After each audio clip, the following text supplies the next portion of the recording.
Pilato. Ako ng tawa. Pinabalik ni Herodes sa iyo. Claudia, ano bang ginagawa mo rito? Mahal kong asawa.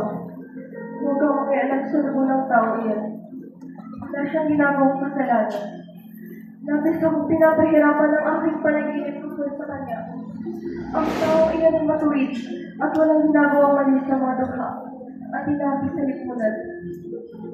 Maging si Herodes ay walang makitang pagkakasala sa kanya. At kung bakit nais siyang ipapatay ng mga punong pari. Naiipit ako sa sitwasyon.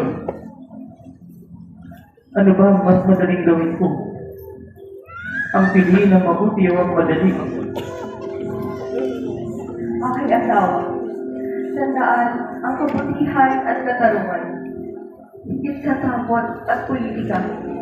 Ang puso ng mga tao ay dapat manatiling tapat sa katotohanan. Subalit, ang sabihin sa tao ngayong Claudia, galit na galit sa kanyang mga punong pari at ang mga saserdote.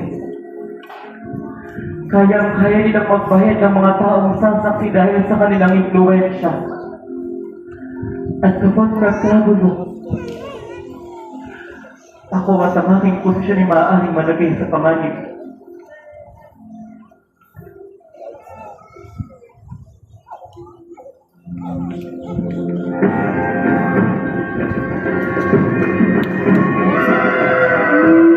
Maging si Herodes ay walang makitang pagkakasala sa kanya. Ipahahagupit ko na lamang siya dahil siya sa pretoryo.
Itinago sa aking puso ang lahat ng mga misteryong ito.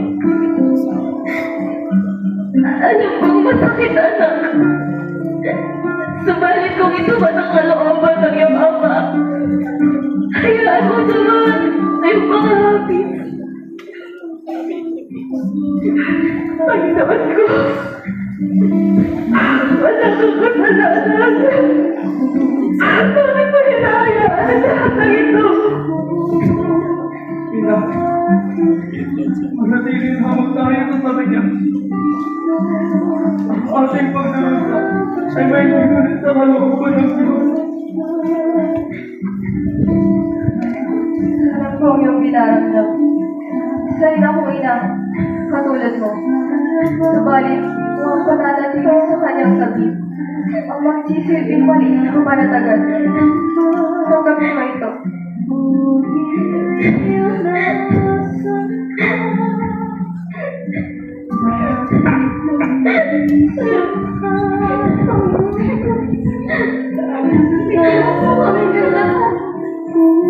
Ang tawa ang isang katausan. Ano? Sa pamamagitan ng kanyang pagkasalit sa Ama, pinapagilan niya ang lahat para sa ating lahat. Sa kabila ng sakit, may pag-asa at katarungan darating.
Alam ko paulit-ulit ko itong itinatago sa aking puso.